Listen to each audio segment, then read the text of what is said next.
Hello friend, स्वागत है आपका हमारी वीडियो में। आज का हमारा चैप्टर है ग्रहण और ज्वार भाटा। इससे काफ़ी सारे क्वेश्चन हर एग्जाम में पूछे जाते हैं, तो आज हम उन सभी क्वेश्चन को इस लेक्चर में अच्छे से पढ़ते हैं। ठीक है, तो चलिए हम वीडियो को शुरू करते हैं। पहले समझते हैं ग्रहण के बारे में।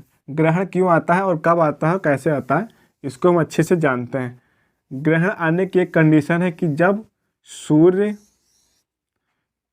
चंद्रमा और पृथ्वी ये तीनों एक सीधी रेखा में होंगे तभी ग्रहण की अवस्था बनेगी। ठीक है, जब हमारा सूर्य, चंद्रमा और पृथ्वी तीनों एक सीधी रेखा में होंगे तभी ग्रहण की अवस्था बनेगी। और याद रखना, ग्रहण दो प्रकार के होते हैं, पहला सूर्य ग्रहण और दूसरा चंद्र ग्रहण। तो अब हम उन दोनों को अच्छे से समझते हैं। उससे पहले आपको पता ही होगा कि जो हमारी पृथ्वी है वह सूर्य का चक्कर लगाती है और जो हमारा चंद्रमा है वह हमारी पृथ्वी का चक्कर लगाता है। तो इससे यह स्पष्ट हुआ कि जो हमारा सूर्य है वह एक स्थिर जगह पर अवस्थित है। ठीक है, तो अब हम समझते हैं एक और। ये हमारा सूर्य हो गया, इस बार पृथ्वी हमारी बीच में आ जाएगी और इस बार चंद्रमा बाहर। तो हम इसको अच्छे से समझते हैं कि जब सूर्य का प्रकाश पृथ्वी की ओर आता है और हम यहाँ से सूर्य की ओर देखते हैं तो बीच में चंद्रमा आ जाता है।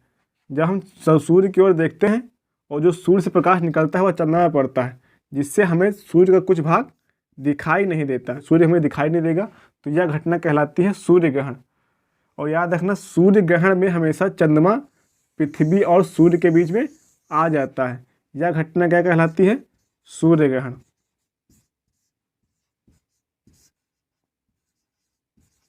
यह घटना अमावस्या के दिन होती है।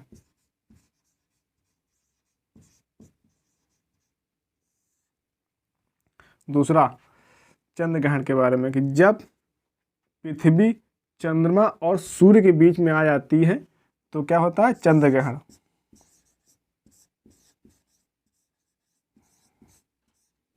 यह पूर्णिमा के दिन होता है। सूर्य से निकलने वाला प्रकाश जब पृथ्वी पे पड़ता है तो पृथ्वी की छाया चंद्रमा पर पड़ती है, तो यहाँ से हमें चंद्रमा का कुछ भाग दिखाई नहीं देता। तो यह घटना हमारी कहलाती है चंद्र ग्रहण। यह पूर्णिमा के दिन होता है। दोबारा अच्छे से डिवीजन करते हैं इसको। सूर्य ग्रहण में जो हमारा चंद्रमा है वह पृथ्वी और सूर्य के बीच में आ जाता है, और जो चंद्र ग्रहण घटना है इसमें पृथ्वी, चंद्रमा और सूर्य के बीच में आ जाती है। चंद्र ग्रहण पूर्णिमा के दिन होता है और सूर्य ग्रहण अमावस्या के दिन। एग्जाम में क्वेश्चन पूछा जाता है कि पूर्ण सूर्य ग्रहण और आंशिक सूर्य ग्रहण क्या है, तो उसको भी हम जानते हैं। आंशिक सूर्य ग्रहण, जब सूर्य का कुछ हिस्सा हमें ना दिखाई दे तो वह घटना कहलाती है आंशिक सूर्य ग्रहण। और जब सूर्य पूरा छिप जाए, हमें दिखाई नहीं दे, उसके किनारे हल्का हल्का हमको दिखाई देता है, तो यह घटना कहलाती है पूर्ण सूर्य ग्रहण। जो एक किनारे हमको दिखाई देता है इसको हम कहते हैं किरीट या कोरोना। एक क्वेश्चन कई बार एग्जाम में आ चुका है कि डायमंड रिंग की घटना कब होती है? डायमंड रिंग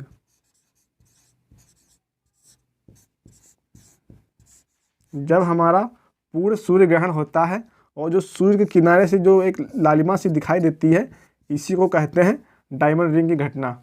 यह हमेशा पूर्ण सूर्य ग्रहण के दिन होती है।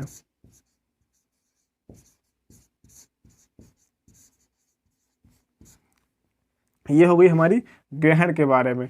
अब हम अच्छे से जानते हैं ज्वार और भाटा के बारे में कि जो हमारा ज्वार और भाटा है वह कैसे आता है। ठीक है, अब हम पढ़ते हैं ज्वार और भाटा के बारे में। जल का ऊपर की ओर उठना ज्वार और नीचे की ओर गिरना भाटा कहलाता है। जल का ऊपर की ओर उठना ज्वार और नीचे की ओर गिरना भाटा कहलाता है। अब यह किस कारण आते हैं इसको हम पहले जान लेते हैं। पहला है हमारा सूर्य का आकर्षण, दूसरा चंद्रमा का आकर्षण और तीसरा है हमारा पृथ्वी का प्रतिकर्षण। पृथ्वी का प्रतिकर्षण मतलब कि जब पृथ्वी हमारी अपने अक्ष पर घूमती है तो वह जल को बाहर की ओर ढकेलती है। यही हमारा पृथ्वी का प्रतिकर्षण है। अब इसकी सहायता से हम ज्वार और भाटा के बारे में अच्छे से जानते हैं। ठीक है, ज्वार दो प्रकार का होता है, बृहद ज्वार और लघु। अब हम पहले पढ़ेंगे बृहद ज्वार के बारे में। ठीक है, सूर्य, चंद्रमा और हमारी पृथ्वी। अब ये कौन सी घटना हुई? सूर्य ग्रहण की। आप याद रखना, अभी हमने आगे ही पढ़ा इसको। और दूसरी घटना ये, सूर्य, पृथ्वी, चंद्रमा। सूर्य का आकर्षण और चंद्रमा का आकर्षण पहले हम पढ़ा। जब सूर्य चंद्रमा को अपनी ओर आकर्षित करता है और चंद्रमा पृथ्वी को, तो जो पृथ्वी की सतह पर जो जल है वह इस अवस्था में बाहर की ओर उठ जाता है।